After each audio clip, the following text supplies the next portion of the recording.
यहाँ भगवान शिव के तांडव और ब्रह्मांडीय लय पर आधारित एक शुद्ध पौराणिक कथा का स्क्रिप्ट है। शीर्षक: प्रलय और सृजन का महानृत्य, शिव तांडव।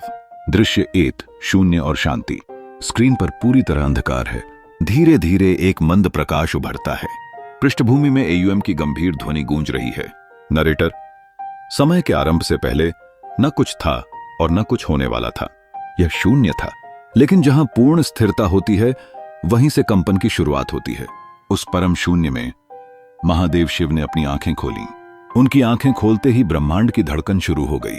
दृश्य 2: तांडव का आरंभ। शिव का डमरू बजता है। संगीत में तीव्रता आती है।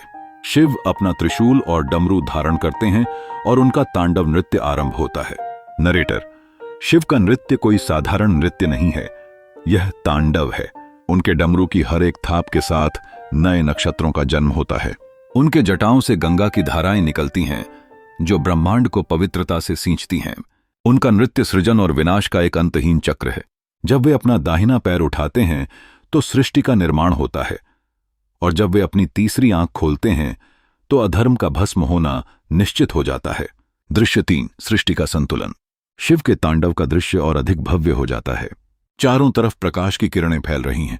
नरेटर: भक्त कहते हैं कि शिव के तांडव में ही ब्रह्मांड का संतुलन छिपा है। उनके नृत्य की गति ही काल समय है। वे विनाश के देवता हैं, लेकिन वे विनाश के बाद के नवीन सृजन के आधार भी हैं।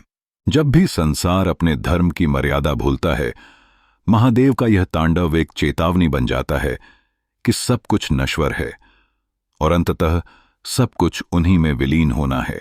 दृश्य 4: समाप्ति। शिव धीरे धीरे ध्यान मुद्रा में लौट आते हैं। डमरू की ध्वनि शांत हो जाती है। चारों ओर फिर से शांति छा जाती है। नरेटर: नृत्य थमा, शोर शांत हुआ, लेकिन डमरू की वह अंतिम गूंज आज भी हर कण में सुनाई देती है। महादेव शिव, जो आदि भी हैं और अनंत भी, वे जो विनाश में सृजन ढूंढते हैं और शून्य में सारा संसार समेटे हुए हैं। अंत। स्क्रीन पर महादेव की शांत प्रतिमा उभरती है और धीरे धीरे अंधेरे में विलीन हो जाती है।